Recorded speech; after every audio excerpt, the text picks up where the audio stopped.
We're live. We're live. I'm not thrilled with the focus. Let me see if I can fix it.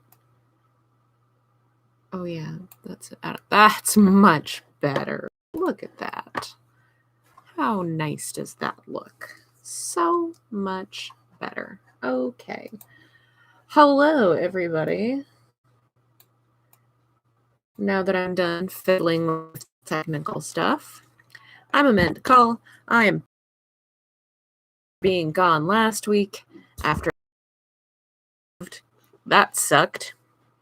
My face still kind of hurts, but at least now I am upright and drawing. So this is the page we've been working on. Dreams. It is now all nice and penciled. Comic Age of Night. I did the penciling on the first couple of strips, and now we're going to start lettering because that is the next step in the way that I make comics. So I've got my Ames lettering guide.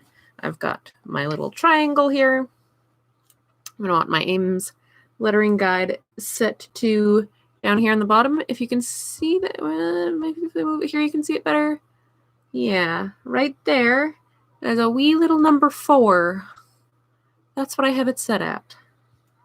So you can adjust it to make bigger holes or bigger spaces between the holes. Or, mine's very stiff, it's very old. Smaller spaces between the holes, and the number I want it on is the number 4. It lines up with the little line right there. So I have the rough area where my word balloons are going to go. Hey, yep, the good old Ames lettering guide. I've had this little guy since college. It's still holding up just fine. It's just a little stiff because it's probably got 15 years of graphite built up in it. I have my script just out of frame over here. It's in the binder right now, so I'm not going to try to drag it into frame to show you because I'll probably knock something over. So I line up my triangle with one side of it with the panel border over here. And almost knock over my microphone because I'm a mess. And I'm going to scoot this down until that top dot here on the bottom. All these holes up here, you do nothing with them. Ignore them. You're using this bottom row of holes. So the top hole on the bottom row, you have that sitting on the triangle, that lined up with the side here, and we're just going to go top hole, next hole, and then you see that little curve. That's where you jump down to this one. And then the next one, and you just glide it back and forth on the triangle to get those lines. And then you line up with the next line. You line up that top dot with the last line that you made, and then you keep going. And I usually end up with more lines than I'm actually going to use, but that gives me options for where exactly stuff is going to end up. So I have a pretty decent idea of where stuff is going to end up after doing this for a long time, but not 100%. I'm not totally certain. So I've only ever done the lettering stage of these comics on the stream a couple of times, but it's kind of neat. I have a whole video about hand lettering if you want to check it out. One that I actually like. That's the whole point of it, that I edited together. It's not as good as I could make now because I made it a couple of years ago, but maybe I'll redo it someday. All right, so now I have my lines. I'm going to look over at my script and my thumbnail to figure out what goes in these. So this first one, I'm just going to kind of... this is the worst. So you typically don't want to do widows and orphans, which are words on a line all by themselves. But of course, the first 2 words I have in this word balloon are heh, which is just like a little sound people make when they're not quite laughing. So it's just heh. And then the next word is daydreaming, which is a ridiculously long word. So if I put them next to each other, that's a ridiculously long first line for a word balloon with only 3 other words in it. So 3 small words that all fit on one line and take up the same amount of space as daydreaming. So this is kind of like a great example of how sometimes you have to completely break the rules to make your word balloon not look ridiculous. Because by having 2 words on their own lines, heh and daydreaming, now it makes a nice aesthetically balanced word balloon. Okay, so the next one is, and the reason I do that in pencil, of course, is because, as you can see, the very first thing I attempted to do, I erased and started over. So the next one down here, something like that.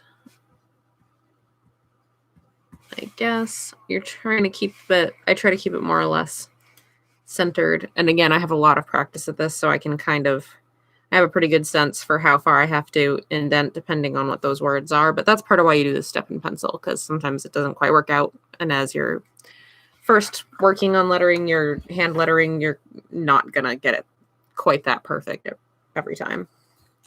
That's 600 pages of hand lettered comic experience going on there.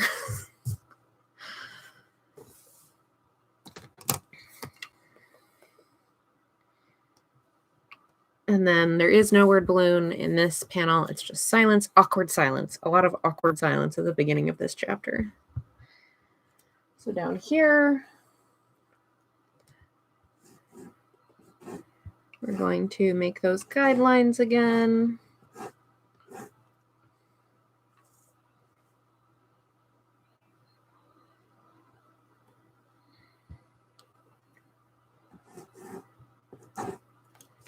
All right. And this one is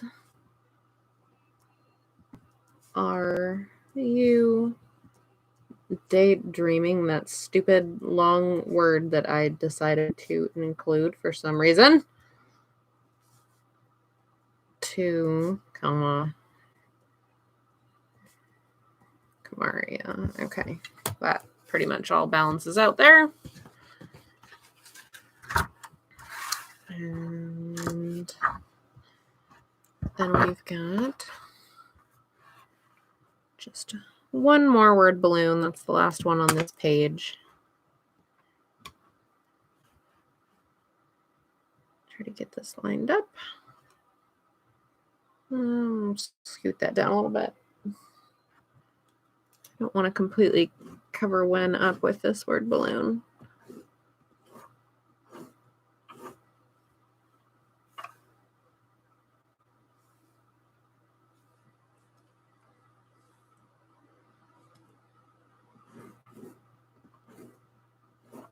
All right.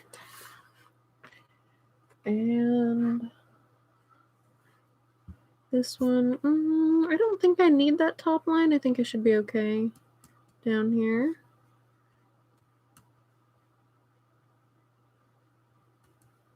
Yeah, these are all fairly terse little lines.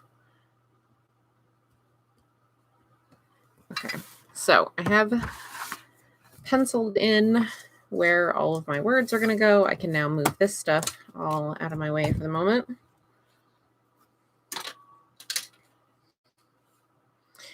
And now we're going to go to inking the actual words. I'm using the Royal Talons India ink. No, light. Don't slide off my desk. We don't need to do that. And I'm going to use the school nib that I just recently deep cleaned for my pen nib video that I just posted this Sunday. It looks so nice. Look at how nice that restored that wood. It's looking way less disgusting than it did previously.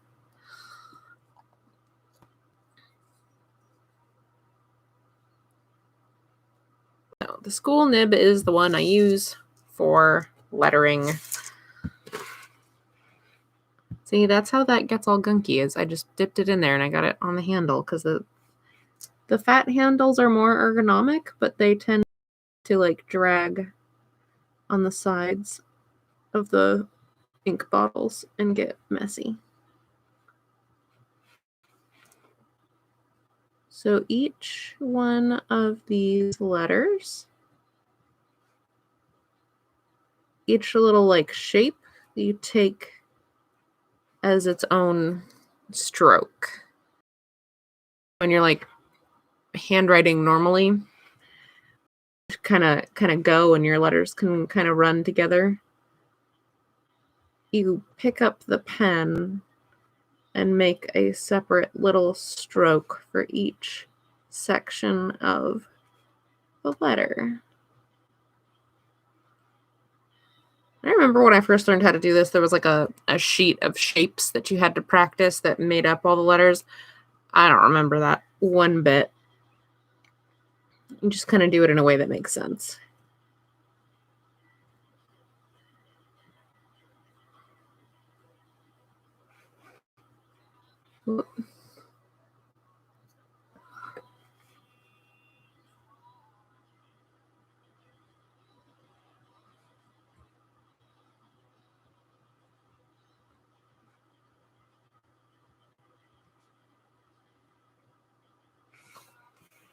You can see that's obviously a lot cleaner and neater than the very quickly scribbled in pencil that I do when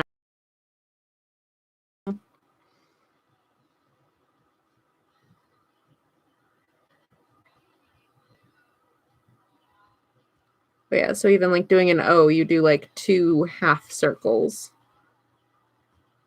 so that you don't end up pushing the nib at all. Because we know what happens when you push the nib.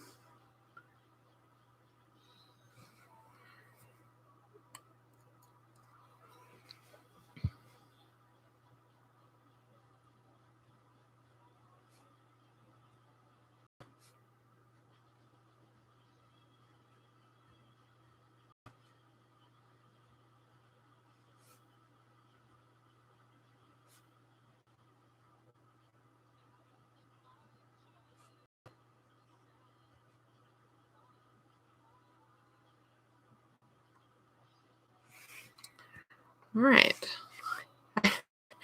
Yes. Yeah, I mean a little bit. I've done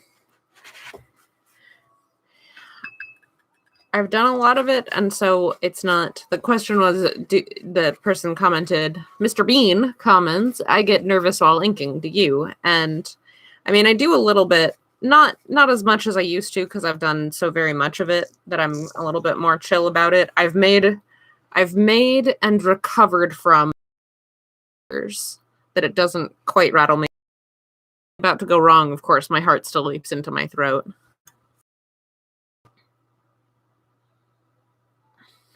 Like when you're trying to use a straight edge and the ink starts to bleed under the edge of the straight edge, and you're just like, no!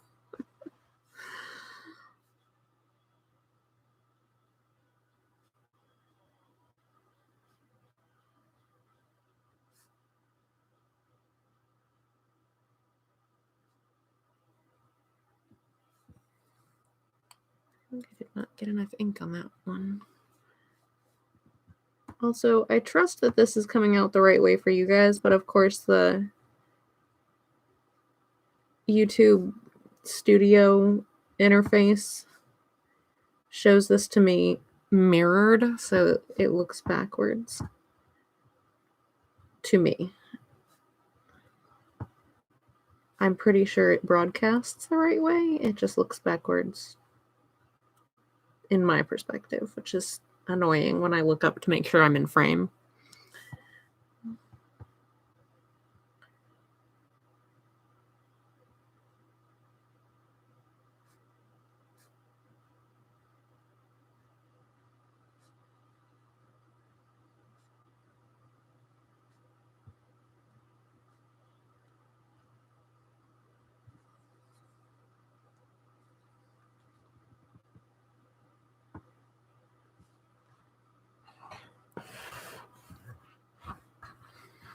All right, last one.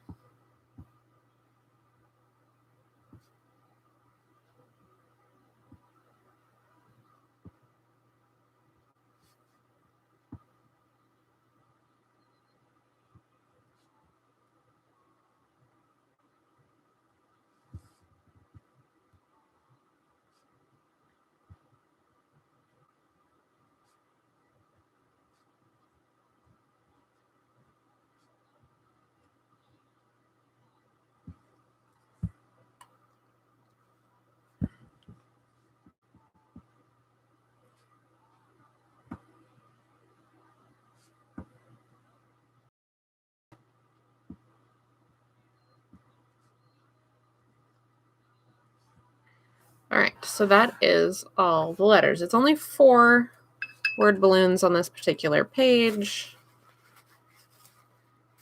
It's part of why I was like, yeah, sure, I'll just do the lettering on this. I'll do the whole on the stream because there's not a ton of lettering on it, so it's not too difficult to add that in on the workflow here.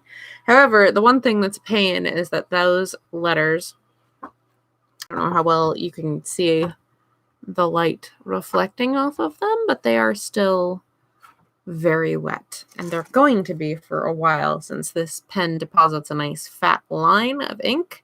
That nice fat line of ink takes a while to dry. So we're gonna have to shift gears for a little bit. I'm gonna work on some background lettering while I wait for those to dry so that I can then go back and make my actual word balloon outlines and then come back to doing the inking there. So that's the plan. That's the plan of attack here. Is we're going to try to continue to be productive while we're waiting for things to dry.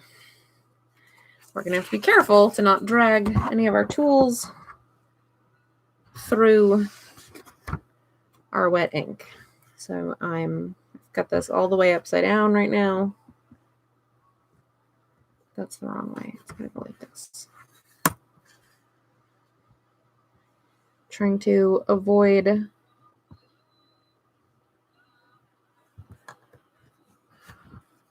the wet ink.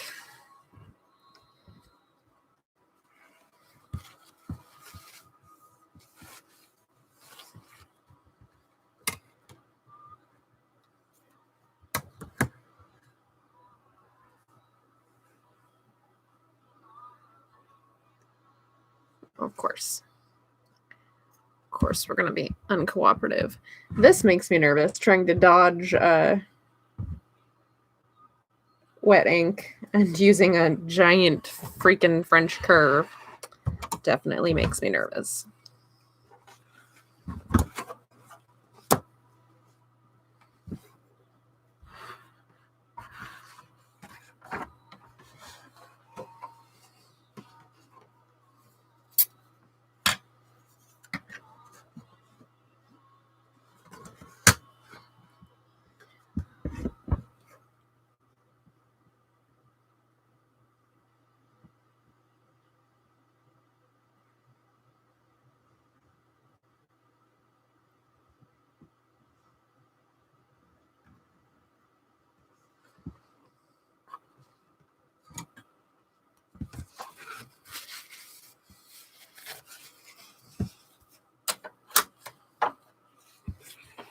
Okay. There's that French curve business done in that panel. So we've got not a ton of like detailed backgrounds on this particular page, but got all the typical fiddly bits on the characters that I like to do with nib pen instead of brush. I've got some paper fiber stuck in my nib tip there.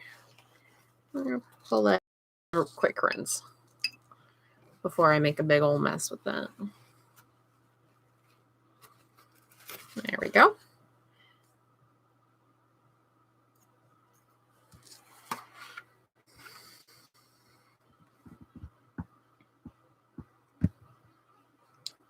just like to do some of these little details on the characters. Stuff generally, like, either if the figures are really small because they're like off in the distance, or little like man-made. Oh, what? Is there a cat hair on here? Why did that giant curve just appear? I think there's a cat hair on my page. There is. I see it now. Oh, it's stuck in the ink. Get off of there. Good grief. That wasn't supposed to happen. That's what happens when foreign objects get stuck in your ink. Okay, as I was saying,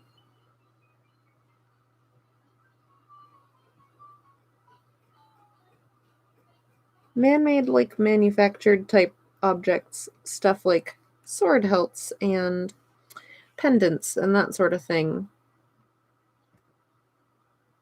I will do with the nib pen.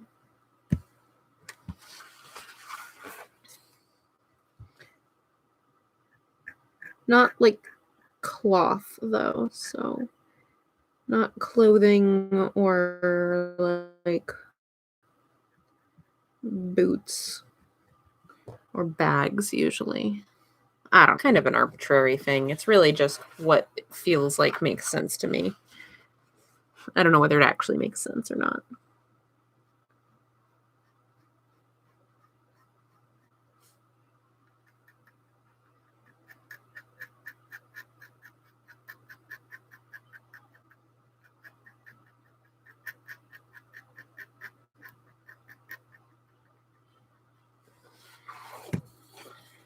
Ellen is mismatched swords.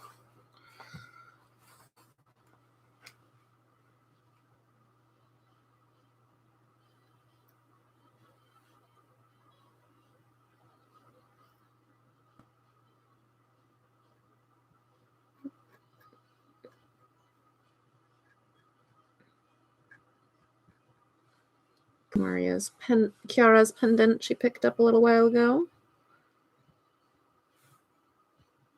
And of course always has the heart of Nora on her.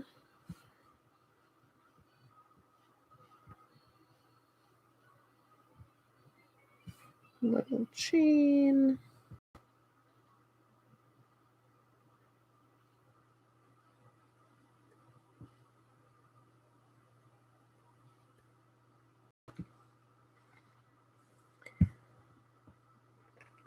Do the clasp on Thel's tunic here.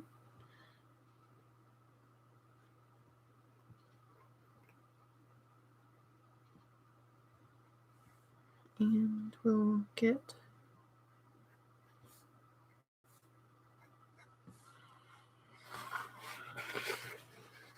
a bit of the background.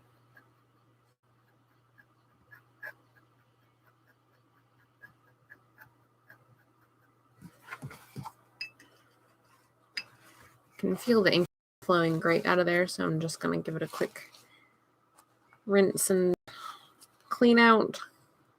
Sometimes it's just that a little bit of ink is drying somewhere in that channel as you're working, and it's messing up the flow. That's better.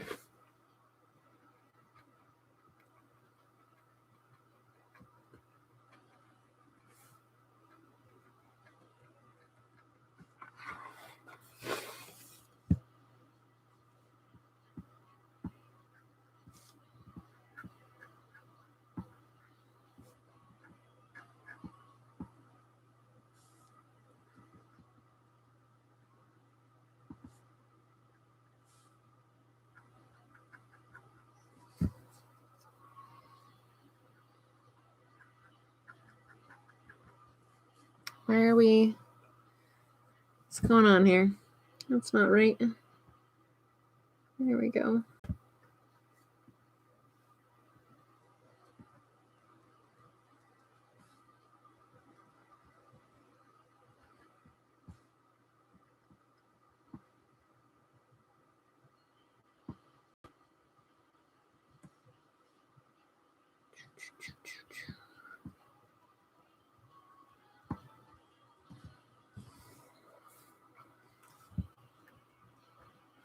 Okay, so that ended up a little bit thicker and darker there than I would have liked, so we're just gonna make all that a little bit darker so that it doesn't look so incongruous.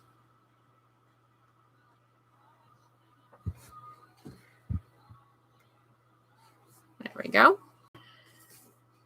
Okay, so the nib pen work on this particular panel is now done. Let me check and see what the ink drying situation is like on our lettering. It looks like it's pretty dry now.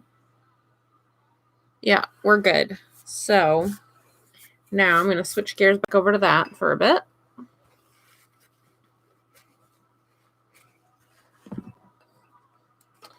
So now I'm going to be using my ellipse template. You can tell this one is also a million years old by how gross it is. I'm going to use that, and I'm going to use my fine Faber-Castell Pitt pen, and I need my pencil again, because again, I'm always going to figure this out in pencil first and then go over it with ink. Even if I'm only doing it in ink like a minute later, I still want to figure it out in pencil first, because you don't want to try to go straight to ink and be very sad that you did. All right, so line that up so that we have a nice little, so the edges are never too close to the letters. Scoot that just a little bit. It's a little close to that question mark for comfort. Put that in. Draw our tail to who it goes to, pointing more or less toward their mouth.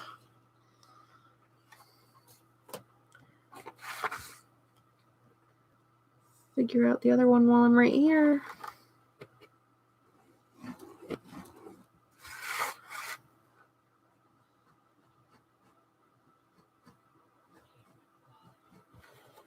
Pointing toward Drake. All right, so figured out where those go, figured out where the tails are. Now we're going to go with the Pitt pen.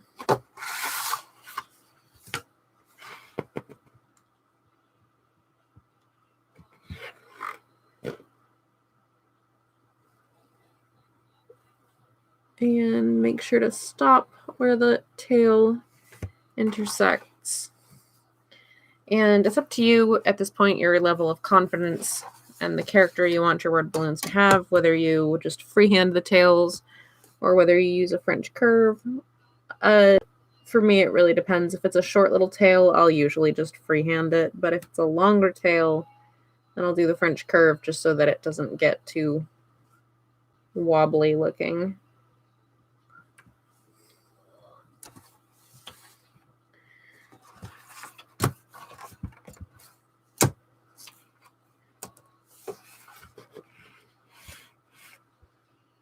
Get this back on here, line that back up with the one that we used.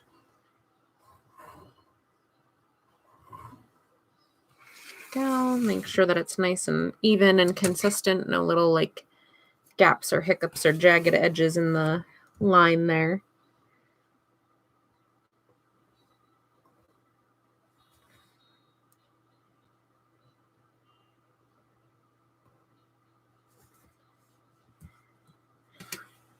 Here's those two. And over on this panel, I'm going to say we're going to have to go with that one because so it's not too, I feel like this one would be just a little snug. That's a little bit of a claustrophobic kind of speech bubble there. I'm going to give it just a little more breathing room.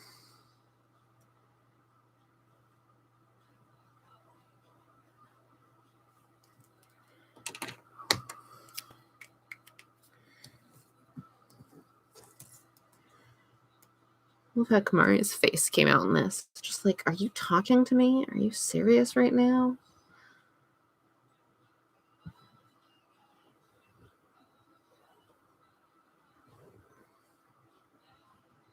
And this one hits the edge of the panel border, so we just kind of stop right there. Word balloons definitely can break panel borders if you want them to. I do that with them sometimes. Depends on the effect you're going for with the overall layout. And scoot up to the last one here.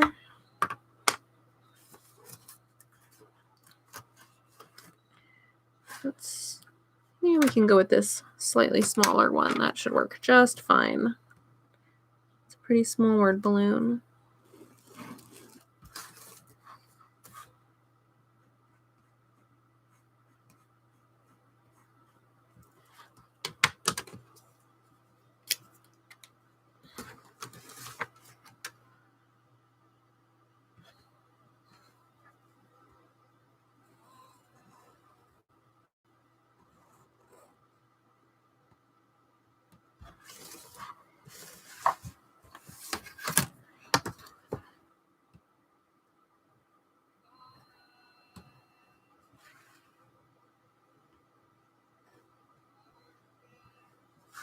There we go. All right, so that is all speech bubbles, all nice and outlined. I'm going to let the ink from that Pit pen dry for a little bit before I erase the guidelines. Just because I do not want to smudge it prematurely. I don't want to go at it prematurely and smudge it all over the place. So we're going to keep working on backgrounds for a little bit. The eraser is absolutely not going to bother the India ink, so it's okay if I work right on top of where I'm going to erase later. I can always do that a little later. It's a-okay. So we got some grass on the edge of the road here. I like to do these. I like to do all the nib work first, all the like backgrounds and little details and stuff, and do the figures in brush last. I wouldn't say there's a particular reason for that. That's just how I like to do it.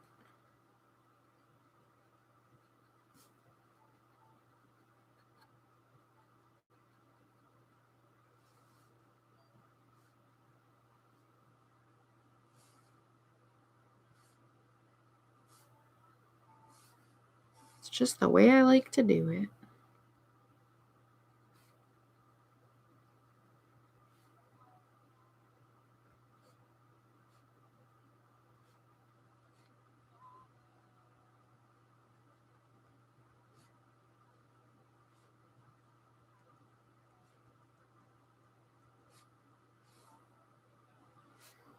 So this that I'm using is a Hawk Quill 107 nib from Speedball, and the Tachikawa handle, which is a little fatter than the Speedball and it's made of wood, so it feels nice. Easier on the hand to grip and feels nicer than plastic.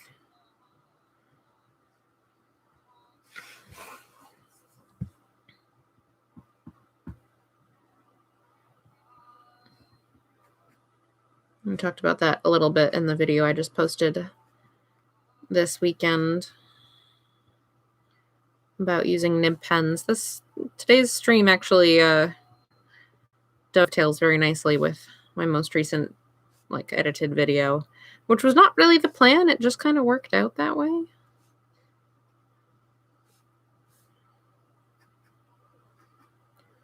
I don't have that much of a master plan. I just do not.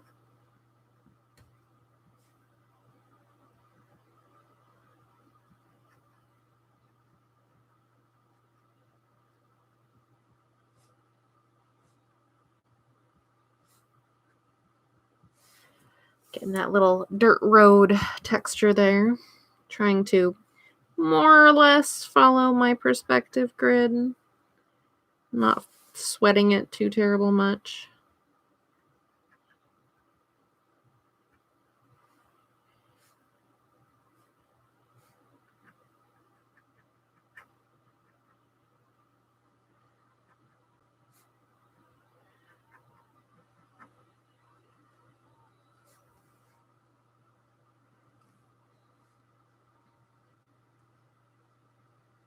Let's see how far we get on the inking today. What are we at? We're at 35 minutes. We usually keep these streams to just about 1 hour long so that we can all get up and stretch and get some water and take care of ourselves.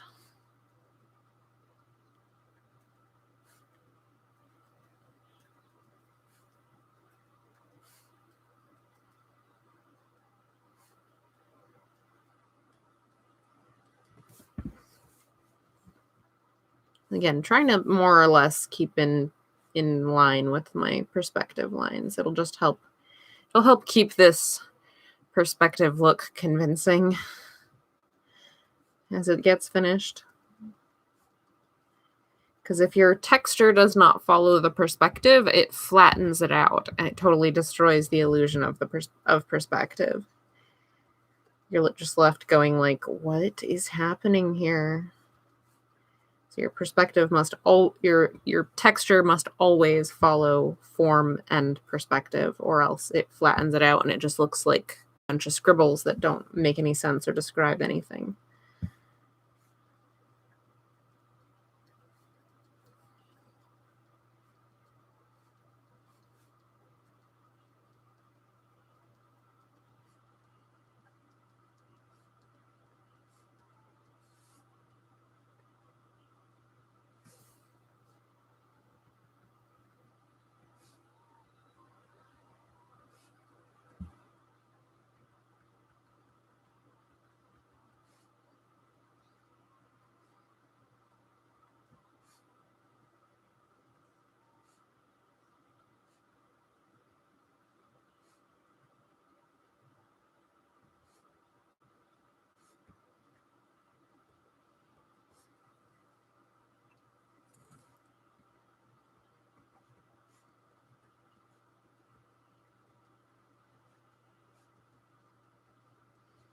Okay, that's the road texture. We're going to add their little shadows in the road.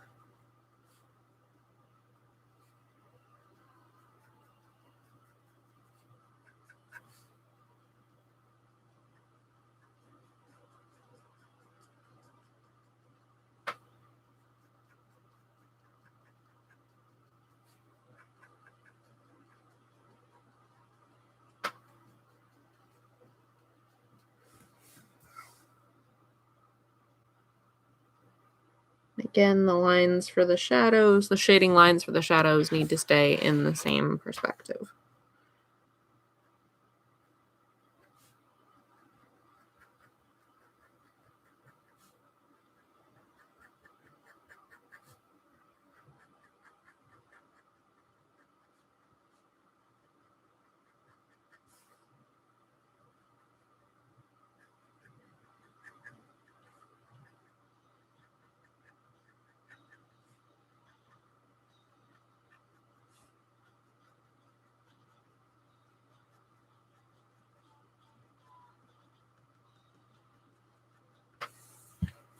There we go.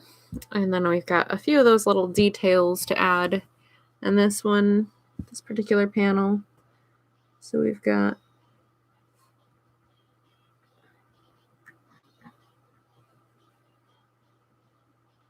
the heart of Nora on Wen. And on Drake, because he has a black cat, in order to get these little details, we got to add them in somehow.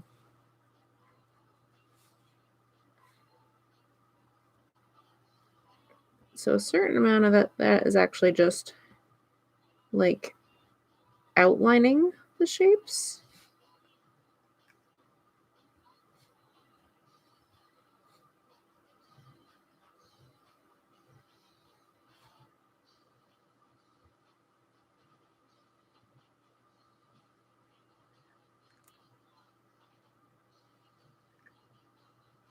So like his eyebrows will just stay kind of white. The bridge of his nose there is usually this kind of shaded.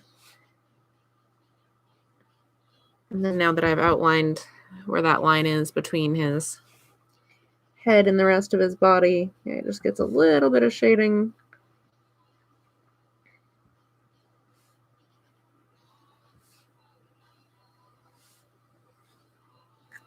Looks a little bit silly at this point without the rest of him inked in, but it'll come together when the brush inking gets added on top of that.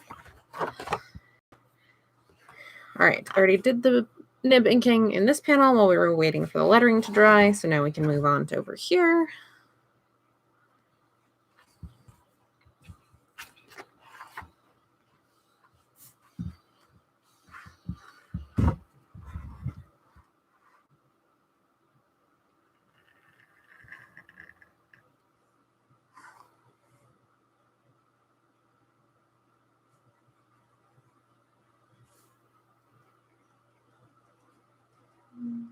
Grass on the edge of the road.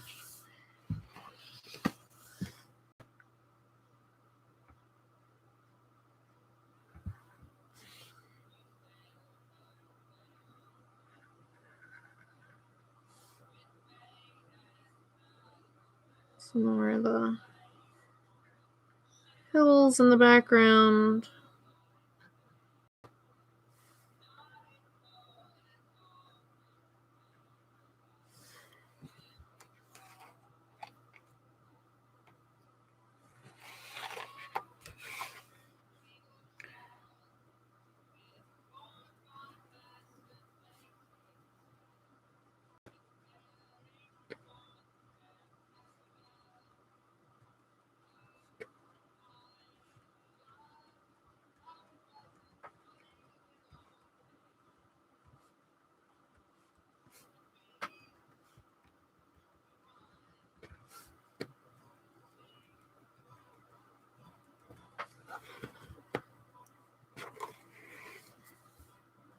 And just a little bit of like a grass texture close to the road, and then just kind of slowly breaking down into just a stippling to kind of describe the curve of this hill.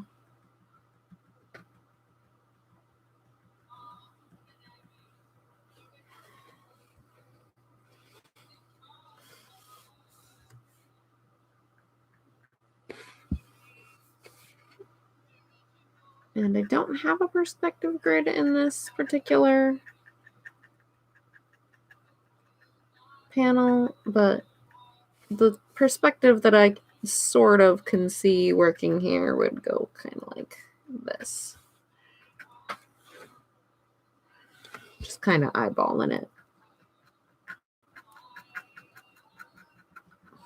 Oh yeah, and the other fun thing about when you get the wooden handles is that they act like a sounding board, so your inking sounds way louder and scratchier than it actually is. Just makes it so much louder.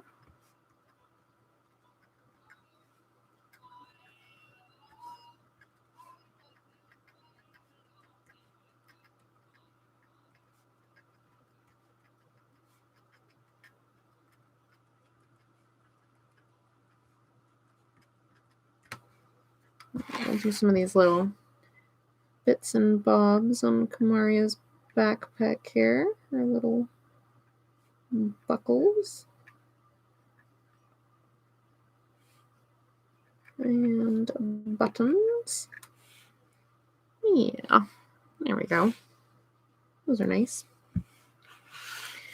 Let's see. What do I want to do? We're just going to stick with the stippling for some of this.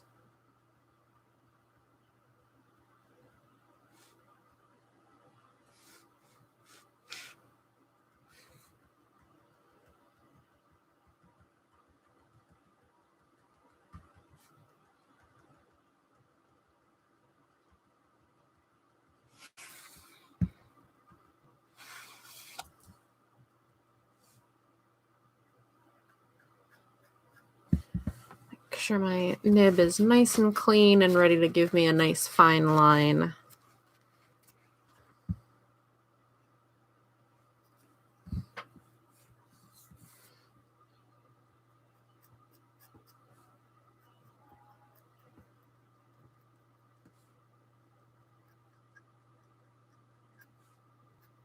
I think this nib might be getting close to retirement.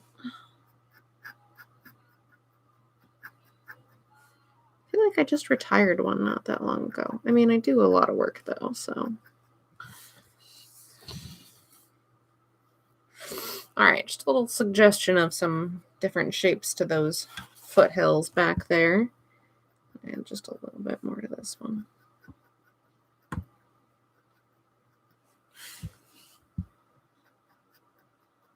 Okay.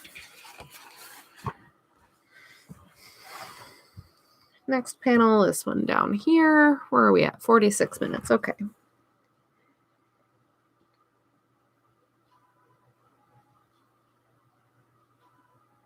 So again, we've got the necklace, although it's cut off by that word balloon, so you're not going to see the whole thing.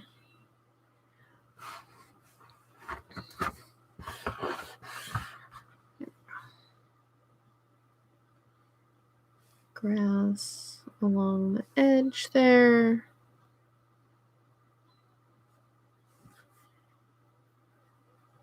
Again, I do not have a perspective grid in this particular panel, but I can sort of fudge it.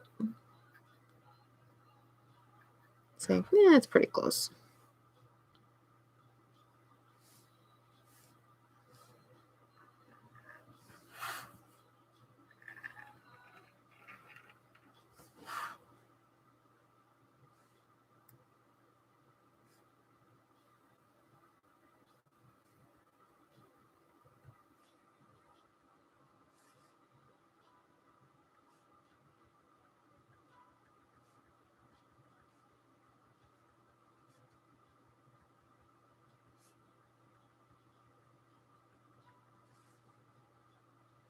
Again, that grass texture just kind of giving way to a little bit of stippling.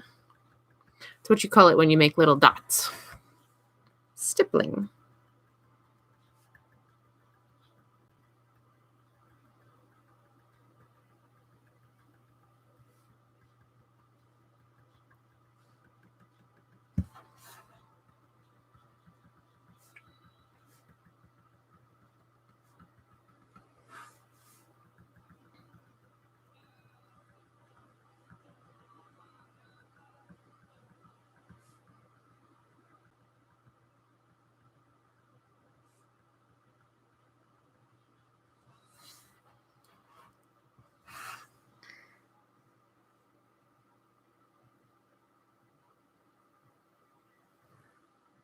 Nice light line back here.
There we go.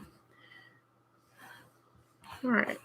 Let's see. We've got about 10 minutes left. Oh, I still need to do Kamaria's pendant in this little brooch in this panel. But it looks like I only have one panel to do any background inking on left. I'm probably going to just leave this one with nothing in the background. The focus really is just Wen's expression here. When I'm done inking everything, sometimes if I have a panel like this, it's just a close-up. Sometimes I'll put in like a little bit of like a texture or gradient to pull the focus in. But I don't always, and it really depends on if I look at the rest of the page, if it looks like the balance of the page needs it or not. So sometimes I'll leave those till the end and then make up my mind. So I can mostly visualize how everything is going to be by the end, but there's a little bit of wiggle room of like, I kind of want to see what this looks like when I'm done. Because maybe it'll surprise me a little.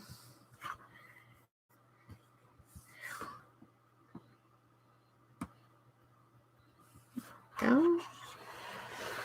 All right, so down here, we've got a little less than 10 minutes left. So while I'm working on this last panel, which I will probably not get finished in time, but that's okay. We'll work on it more next time. I'm going to tell you the things in case you forgot or came in late. I'm Amanda Call. The comic page that I'm working on here is from my webcomic, Age of Night, which you can find at ageofnight.com. That's AGEOFNIGHT.com. Updates every Wednesday with a new comic page, and it's all available to read for free. However, if you want to support me making comics, you can always go to patreon.com/ageofnight. Throw a couple dollars my way.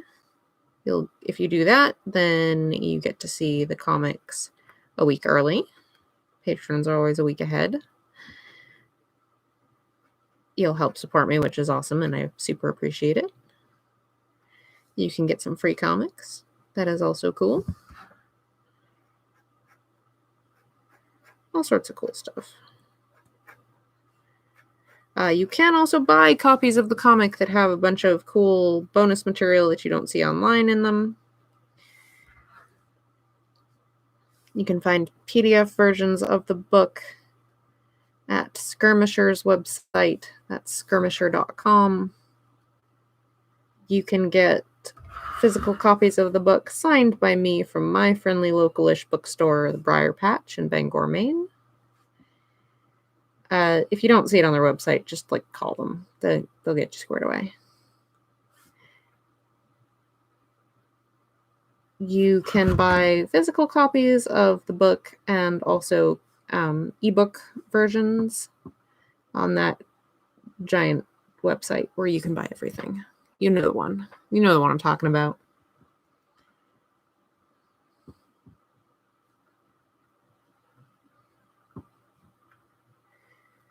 If you like watching me work on making comics and other art, then you should like this channel and video. Subscribe to the channel and like the video. I'm still bad at the YouTube things. I do these live streams every Tuesday night at 8 o'clock Eastern. Except for last week because I had just had oral surgery. But every other Tuesday, barring medical issues, every Tuesday. Not foreseeing any missed Tuesdays for a while again, anytime soon.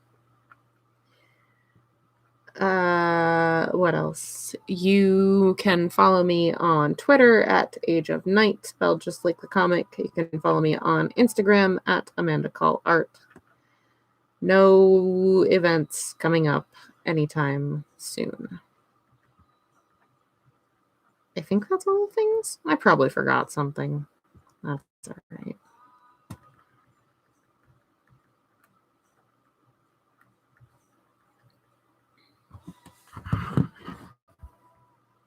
Getting some nice foliage action going on over here.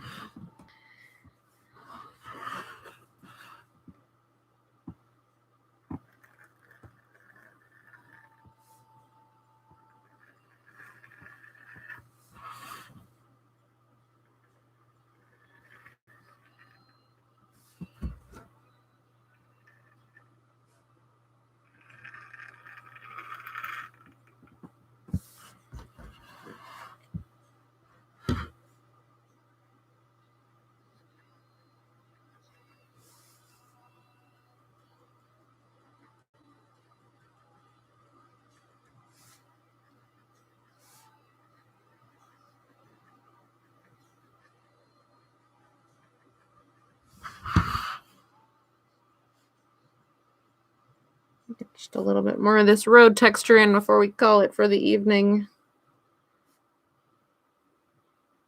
I think that's probably where we're going to stop for tonight. And next week, we will continue on the stream, and we'll see if we can get it finished up next week. I don't have a ton left to do. There's still a fair amount of brushwork that'll have to be done, but it's a pretty simple page, so we might be able to make it. So at the beginning of this hour, I had this page fully penciled. We have done all the lettering, and we've done most of the nib inking. There's a little bit left to do down in this last panel, but otherwise we're in pretty good shape. So thanks everybody for hanging out and watching me draw, and I will see you all next time. Bye.